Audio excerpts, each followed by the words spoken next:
ত্রয়োদশ জাতীয় সংসদের প্রথম অধিবেশন বসছে আগামী 12 মার্চ।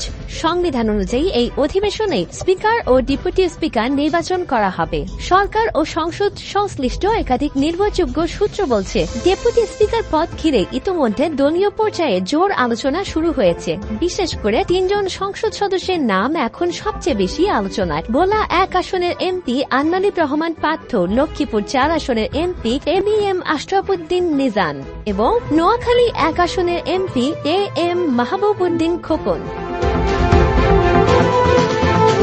দলীয় সূত্রগুলো বলছে, এই 3 জনের মধ্য থেকে শেষ পর্যন্ত একজনকে ডেপুটি স্পিকার পদে মনোনয়ন দেয়া হতে পারে। তবে চূড়ান্ত সিদ্ধান্ত নির্ভর করছে বিএনপির ভারপ্রাপ্ত চেয়ারম্যান ও বর্তমান প্রধানমন্ত্রী তারেক রহমানের উপর। রাজনৈতিক মহলের বিশ্লেষণ, সংসদের গুরুত্বপূর্ণ এই পদে এমন একজনকে বেছে নেওয়া হবে যিনি একদিকে দলীয় আস্থাভাজন, অন্যদিকে বিরোধী দল ও সংসদীয় রীতিনীতির প্রতি সম্মান রেখে ভারসাম্য রক্ষা করতে সক্ষম।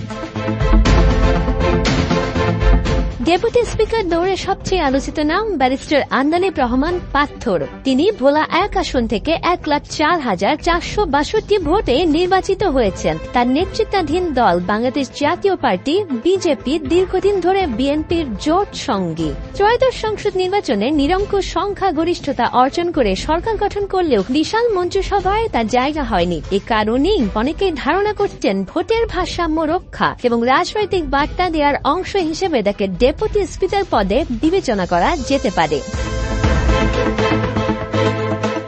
শিক্ষা ও পেশাগত জীবনে পার্থ রয়েছে আন্তর্জাতিক অভিজ্ঞতা। সেন্ট জোসেফ উচ্চ বিদ্যালয় ও গভর্নমেন্ট ল্যাবরেটরি হাই স্কুলে পড়াশোনা শেষে 1991 সালে ইংল্যান্ডে এ লেভেল সম্পন্ন করেন। 1995 সালে এলএলবি ডিগ্রি অর্জন করেন এবং 1997 সালে উলভারহ্যাম্পটন বিশ্ববিদ্যালয় থেকে বার অ্যাট ল সম্পন্ন করে দেশে ফেরেন।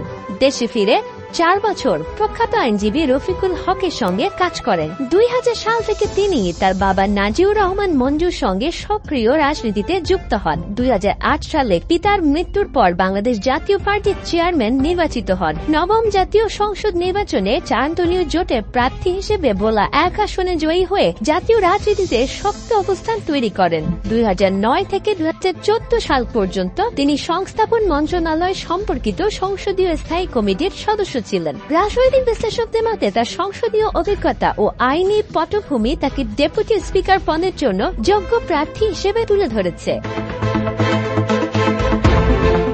লক্ষ্মীপুর 4 আসনের এমপি এবিএম আশরাফুদ্দিন নিজান দলীয়ভাবে ক্লিন ইমেজের রাজনীতিক হিসেবে পরিচিত। মন্ত্রী হওয়ার আলোচনায় তার নাম ছিল উল্লেখযোগ্যভাবে, কিন্তু শেষ পর্যন্ত মন্ত্রিসভায় জায়গা না পাওয়ায় দলীয় কর্মী সমর্থকদের একাংশ বিস্ময় প্রকাশ করেন।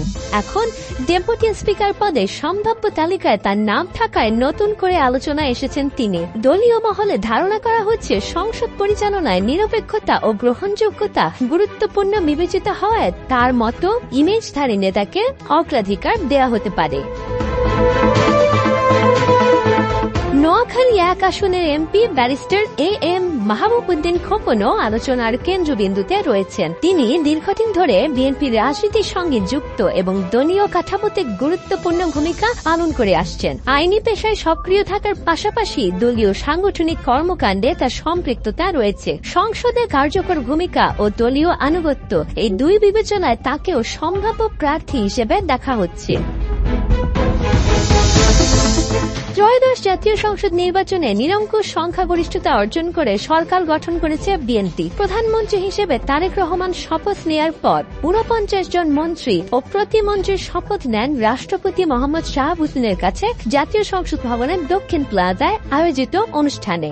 তবে বিশাল মন্ত্রিসভায় কয়েকজন আলোচিত নেতার জায়গা না হওয়ায় দলীয় সমীকরণে নতুন হিসাব নিকাশ শুরু হয়েছে। রাজনৈতিক বিশ্লেষকদের মতে ডেপুটি স্পিকার পদটি কেবল সাংবিধানিক আনুষ্ঠানিকতা নয়, এটি সংসদীয় কৌশল, জোট ব্যবস্থাপনা ও দলীয় বার্তার গুরুত্বপূর্ণ অংশ।